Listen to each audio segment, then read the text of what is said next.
Hello everyone, ओम साई राम। कैसे हो आप सभी? आई होप आप सभी लोग बहुत अच्छे से होंगे। आज है फ्राइडे और युवन देखिए यहाँ पर बना है दादाजी। और युवन को ये जो टोपी पहनी है ना, ये इसने अपने दादाजी की ही टोपी पहनी हुई है। आज इनके स्कूल में दादाजी ग्रैंड पेरेंट सेलिब्रेशन था, तो इसलिए युवन को मैं इस तरीके से रेडी करके भेजी हूँ। और मतलब दादा दादी बनकर आना था।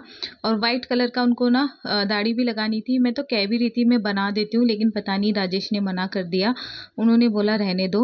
लेकिन इवन जब स्कूल से आया तो वो बहुत शिकायत कर रहा था, कह रहा था कि मम्मा सब लोग दाढ़ी लगा कर आए थे और आपने मुझे दाढ़ी नहीं लगाई। तो अब राजेश ने मना कर दिया था, इसलिए फिर मैंने रहने दिया। मैं शॉप में जाकर आ गई थी और यहाँ पर ना कपड़े ना फ्रेंड्स मैंने आज हाथ से धुल लिए। धूप बहुत कड़क आ रखी है। थोड़े बहुत कपड़े थे जो यूएन के कपड़े थे, क्योंकि यूएन के स्कूल में फुल स्लीव्स के मुझे टी शर्ट चाहिए रहती है और यूएन के पास 3-4 टी शर्ट है। लेकिन बस वही है कि बारिश की वजह से थोड़ा सा ना टेंशन होता है कि अगर कपड़े सूखे ना, तो इसकी वजह से मैं यूएन के जो कपड़े होते हैं ना, अगर जिस दिन मशीन नहीं भी लगाती हूँ तो मैं हाथों हाथ उसके कपड़े रखती नहीं हूँ, धो देती हूँ। तो फिर यूएन के भी कपड़े थे, मैंने कहा कि चलो थोड़े बहुत, राजेश के भी 1-2 बनियान थी, मैंने बोला धो देती हूँ। तो यहाँ पर देखिए यूएन के ही ज़्यादा से ज़्यादा सारे कपड़े हैं, तो मैंने हाथों से उसे वॉश कर दिया था। और मुझे अभी लंच भी प्रिपेयर करना है। और इवन 7:30 बजे चला जाता है फ्रेंड्स, लेकिन ना 7:30 से 12, सवा 12, कभी कभी 12:30 बजे इवन आता है। लेकिन ये जो टाइम होता है ना फ्रेंड्स, इतना तेज़ी से भागता है, इतना जल्दी है, 3.5 घंटे बीत जाते हैं। घर के काम ना करती रह जाती हूँ और देखते देखते 12:30 हो जाते हैं। तो अभी मुझे लंच भी प्रिपेयर करना है, तो मैं लंच प्रिपेयर करती हूँ। और अभी हम लोग डायरेक्ट आ गए हैं इवनिंग टाइम में। यूएन ने तो लंच ना के बराबर ज़बरदस्ती वो 1-2 चम्मच अगर खा ले तो खा ले। और मैं शॉप से ना फ्रेंड्स फ्रूट्स लेकर आई थी, एप्पल लेकर आई थी। वो कह रहे थे कि ये एप्पल मतलब बहुत मीठे हैं, तो मैंने अभी तो टेस्ट नहीं किया, देखते हैं कैसे होते हैं। और सब्जियां लेकर आई थी, मैं आज बनाने वाली हूँ भिंडी। तो भिंडी मैं सोची थी निकाल के इसे मैं कट करके रख देती हूँ, क्योंकि भिंडी ना अगर ना तुरंत कट करके बनाओ तो वो गीली गीली सी पता नहीं बनती है।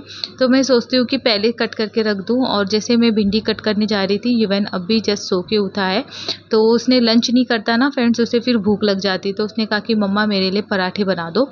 तो मैंने उसको पराठे बनाकर दे दिया था, और मतलब खिला भी दिया था मैंने उसे, क्योंकि वो अपने हाथ से खाता है ना, तो बहुत टाइम लगाता है और खाता भी नहीं इतने अच्छे से। तो मैं उसे पराठे खिलाकर आ गई थी और मैंने भिंडी भी कट कर दिया है। और अभी यहाँ पर बना रही हूँ चाय।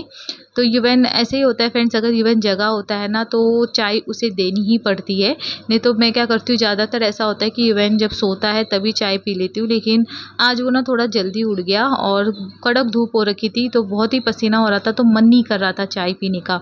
तो अभी आपने कुछ दिन पहले व्लॉग में देखा होगा, इतनी बारिश हो रही थी, मौसम ठंडा हो गया था।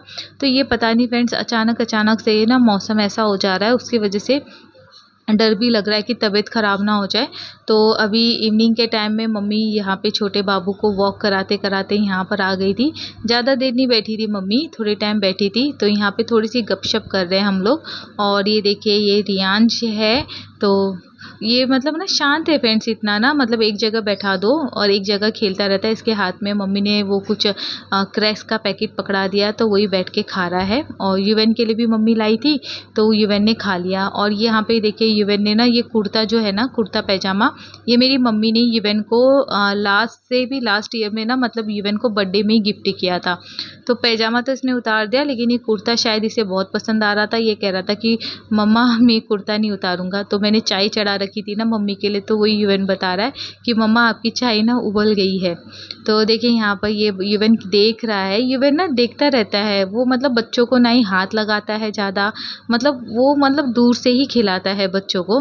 तो मम्मी ज़्यादा देर बैठी नहीं थी और मैंने भिंडी कट कर दी थी। जैसे ही भिंडी कट करके हम लोग चाय पीने बैठे थे, वैसे ही मम्मी आ गई थी। तो फिर मैंने क्या किया, चाय को थोड़ा सा और बढ़ा दिया और फिर उसके बाद अभी हम लोग सब लोग बैठ के चाय पियेंगे। तो अभी डायरेक्ट आ गए हैं हम लोग इवनिंग, मतलब इवनिंग टाइम, नाइट टाइम में आ गए हम लोग, क्योंकि हमारा डिनर सब कुछ हो गया है। और ये नाइट टाइम में मैं किचन किस तरीके से क्लीन करती हूँ, सारे बर्तन एक साथ सारे मैं धुल के ना इसी में रख देती हूँ, क्योंकि फिर ना सारे बर्तन आ नहीं पाते हैं इसमें, और नीचे भी थोड़े बर्तन मुझे रखने होते हैं। तो इस तरीके से रात को मैं सारा किचन क्लीन करके सोती हूँ। सिंक में एक बार अच्छे से इसमें मैं हाथों से इसे साबुन से मैं घस दूँगी, और जो किचन का कपड़ा होता है और जो जैसे रोटी-बिट्टी बनाते हैं उसके नीचे हम लोग रखते हैं, वो सारे कपड़े ना मैं ज़रूर रात में वॉश करके रखती हूँ। तो मैं एक साबुन किचन में ज़रूर रखती हूँ, जो कपड़े धोने वाले साबुन होते हैं। इससे क्या होता है ना फ्रेंड्स, आपका सिंक में ना दाग धब्बे नहीं लगते हैं। जैसे दाग धब्बे लग जाते हैं ना, अगर आप एक दिन में एक बार ज़रूर अपने अगर सिंक में अगर इस तरीके से अच्छे से मांज देते हो ना, तो उसमें कभी दाग धब्बे नहीं लग सकते।